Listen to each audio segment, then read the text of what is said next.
Olá, o programa Opinião Clínica do Dr. Wilson Davis recebe hoje Suzana Borba, Sheila Bolchic e Ana Teves. A Sheila é nutricionista, a Ana fisioterapeuta e a Suzana médica e pediatra. Elas, todos vocês já sabem, são o grupo mais antigo do programa Opinião que está sofrendo várias mudanças. Logo vocês terão uma nova identidade visual, terão um novo cenário com os nossos patrocinadores Master que investem e oferecem para vocês o melhor em qualidade, tanto das suas empresas e também ligado à TV Informativo com o programa Opinião, que é um programa de debate, de ideias, com simplicidade e elegância. Eu lembro deles, Clínica Dr. Wilson Davis, Clínica Dr. Bruno Pivato, Dilu, onde você encontra o melhor da Uniflex, Pronto Dente, Colégio Madre Bárbara, Lojas Sertel, Bebidas Fruc, Costaneira e J Expor. É uma série de patrocínios, de parceiros, e com isso a gente vai fazendo o programa cada vez melhor. Hoje a gente vai conversar sobre os anos 80. Nós já viemos tocando neste tema algumas vezes, mas nós ficamos de trabalhar um pouco mais sobre isto. Não se esgota, obviamente, mas a gente vai tentar relembrar um pouco dos anos 80 para que você, telespectador, também se ache neste tempo que para muitos foi o mais bacana de todos, não importando a idade que você tinha durante os anos 80, ou aquela que você não tinha por não existir nesta época. Gurias, sejam bem-vindas. Obrigada. Sheila, os anos 80 são um tempo bacana. A gente, obviamente, gente, antes que a Sheila fale, nós não vamos dizer quantos anos tínhamos nos anos 80. Isso não importa muito. O que importa é o glamour dos anos 80, com cinema, com música, com festas, com jeitos, com tudo que apareceu. Sheila, o que tu tá lembrando assim, dos anos 80 agora de início? Anos 80, bom, é como a gente estava conversando antes, né? A gente provavelmente passou mais a infância, né, nos anos 80, então, de repente, algumas coisas, enfim, banda de rock, talvez ainda a gente não tinha tanto, alguns filmes ainda não, enfim. O que eu lembro, nem sei se era nos 80, mas desenho de anos 80, Caverna do Dragão era? Claro que era. E isso é uma coisa que no outro programa que a gente conversou sobre infância, algumas amigas minhas me cobraram. Como tu não falou da Caverna do Dragão, que a gente olhava todo dia, enfim. Então, é uma lembrança que eu tenho de anos 80, que ainda passa até hoje. Essa história da Caverna do Dragão, afinal, o que era? Diziam que o mago era o cara ruim, que queria que eles estivessem presos num outro mundo, numa outra dimensão. Lembra daquele mago? Do mestre dos magos. Isso, mestre dos magos. E dizem que tem um final que nunca foi colocado no ar, eu não sei porque eu não vi. Que aí revelava. Ah, sim, que essa história aí que... pode ser, eu também não conheço o final. Ele era um dos responsáveis, na verdade, por eles estarem lá e ele não queria que eles fossem embora. Foi um clássico, né? Do He-Man também, que era uma linha assim parecida e tal. Ana, o que tu lembra dos anos 80? Eu passo mais ou menos a mesma fase que a Sheila, acredito, né? Parte de infância, então, muita brincadeira na rua, né? Desenhos, alguns filmes. Antes de iniciarmos o programa, a gente estava falando de Indiana Jones, né? Que eu acho que é um ícone daquela época, né? Não tem criança que não gostava de depois de assistir o filme de sair brincando e tentando imitar alguma coisa que ele fazia, né? Chicote. Eu fiz um chicote, mas não deu muito certo. O Harrison Ford ali, ele já estava famoso por ter feito o papel em Guerra nas Estrelas, Império Contra-Ataca, aquela história toda. E eu não lembro o nome do personagem, Han Solo, ele era o Han Solo. E na verdade ele não era para ser o principal, ele era um coadjuvante, mas foi o melhor coadjuvante, ele roubava as cenas do filme, né? Ele carregava com ele basicamente o elenco. E nos anos 80, com Indiana Jones, ele explodiu, de fato, ficou famosíssimo.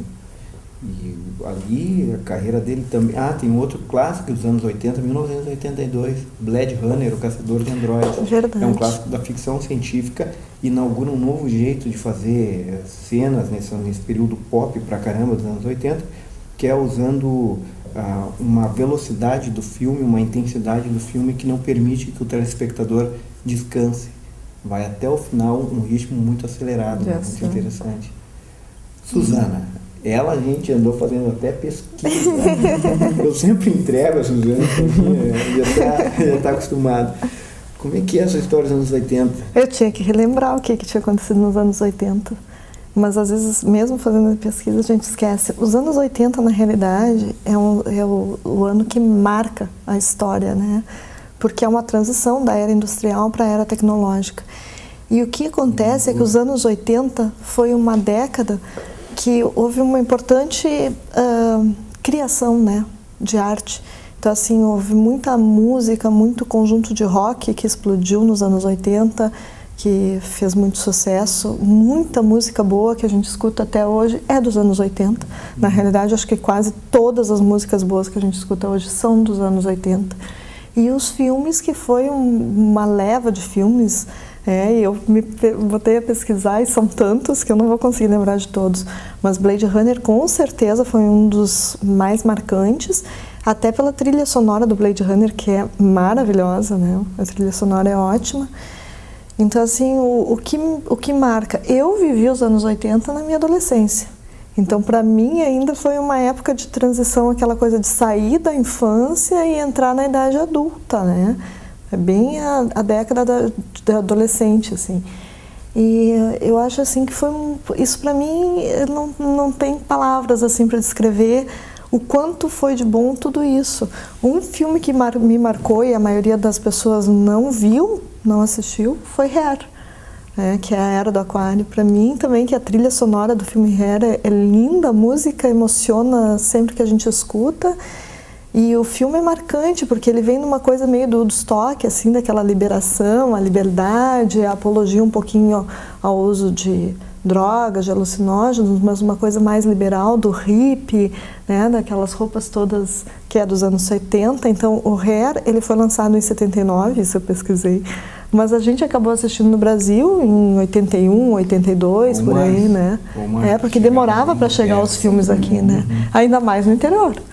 Um pouquinho mais. A gente vai fazer o seguinte, vamos assistir um dos primeiros filmes que a gente tocou, que é o Blade Runner, né? Vamos assistir o trailer do cinema da época.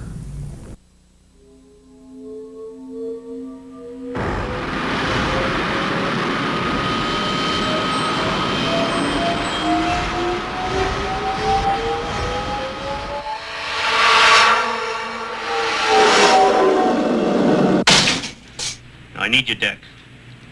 This is a bad one, worst yet.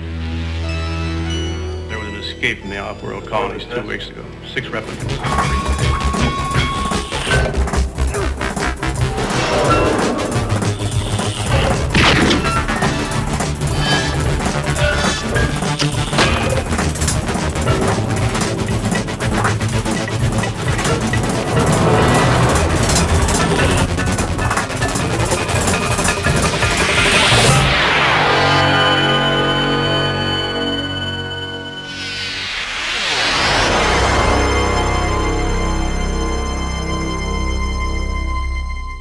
Bom, essas trilhas de cinema são muito legais, né? A gente pode ver, relembrar, só em ver a gente já relembra os momentos super bacanas do filme. Se você não viu Blade Runner, tem que ver um clássico extremamente existencial, inteligente, uma questão sobre vida e morte, e vale a pena.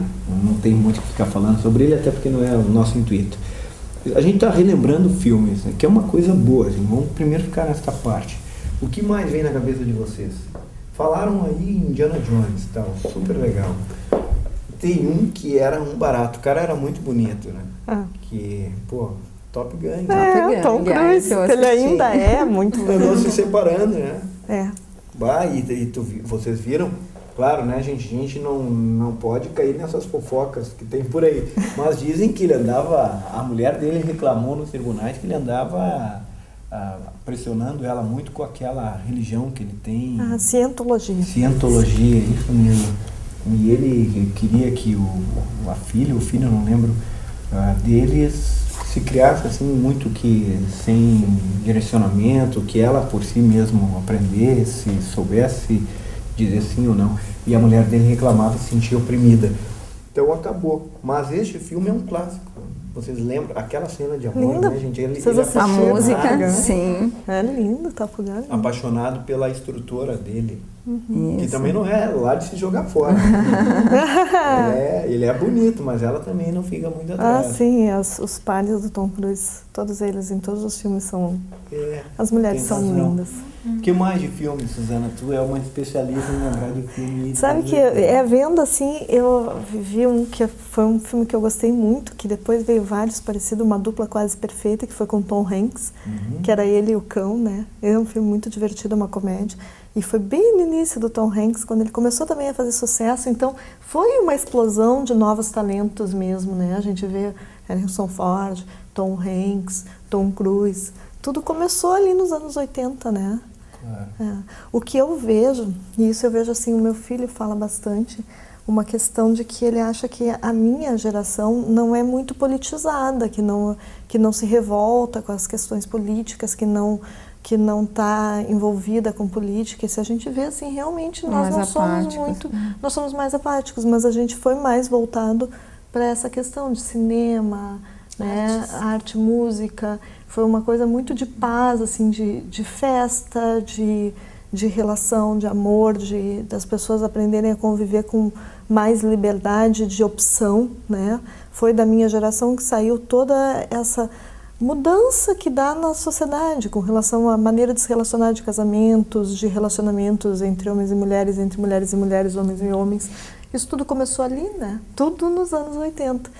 E aí a gente perdeu um pouquinho da parte política, que não é muito, é da geração anterior, né? A gente ficou, mas eu Que era mais reprimida, né? Mas de repente Mas que mesmo fazia assim, mais revolta, isso. que A gente que de deu repente a nem soube revolução. lidar direito com a liberdade que a gente tem, né? Era Então, o fim da ditadura militar, no meio do último presidente Figueiredo.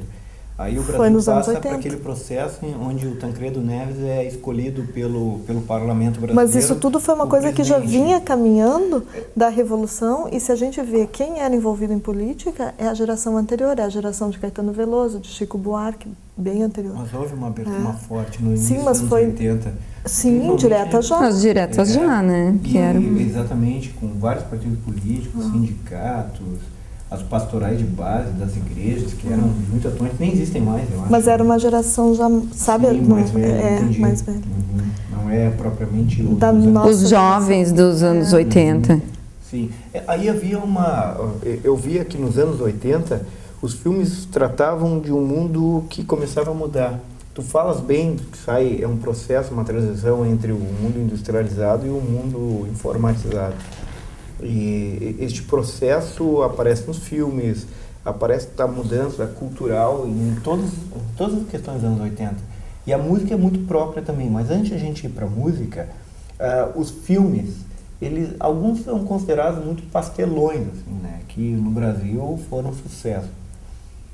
Eu acho que tinha os Goonies, que foram um Eu não espetáculo, assisti. era engraçado pra caramba. Nossa, não assisti.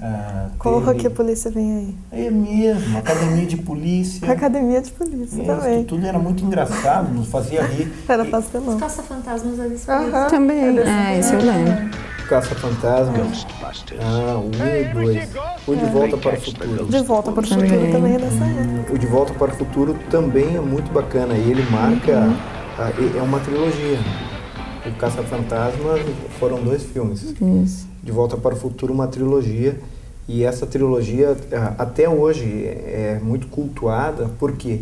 Porque trabalha um aspecto essencial dessa questão do tempo, da mudança, das contradições. Né? De tu poder voltar e fazer a coisa diferente, Ai, né? que delícia, né? Entrar num carro, voltar 10 anos atrás Mas e sempre tem uma fazer. complicação. Ele faz uma coisa... Mas aí, Aham, altera acaba todo. aparecendo um efeito borboleta, Isso né? aí. Aí aquilo que ele fez lá atrás acaba mudando, né? A Todas, trajetória assim, de várias pessoas. de várias pessoas. É- Bem é- interessante. É muito legal.